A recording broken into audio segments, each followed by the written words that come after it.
One day I was trying to insert my new 3.2 pen drive to copy new movie. When I plug into the computer this thing happened. I said myself, what the heck man, this is new pen drive. Why is this happening? I was so disappointed. Then I was like,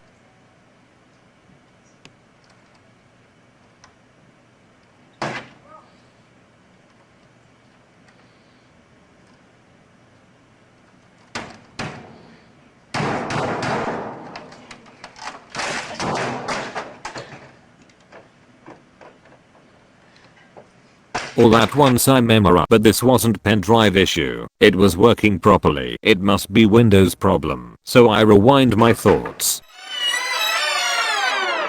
Then I start to figure problem. Guys, let's do the real work with me. Now open PowerShell as administrator. Type the code which is I given in description. After type code hit enter. Then you get this window and it says can't fix. Okay, it's alright, move next method. Close this window.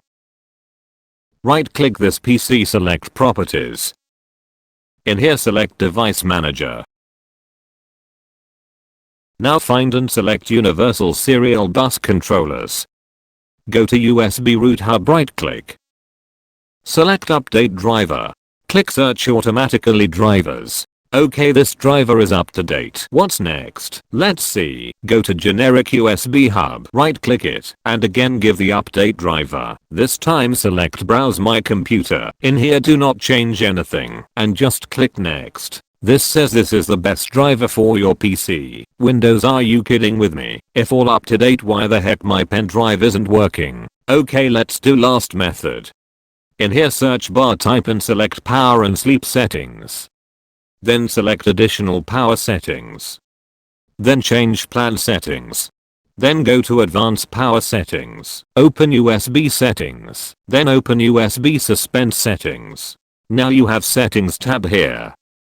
Click it and disable it. Then apply and OK. After all that, restart your PC.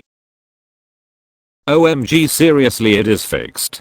If is there anything you want to add or tell me, comment us down in the comment section, and subscribe us, and hit thumbs up, and don't forget to share this video. See you guys in the next video.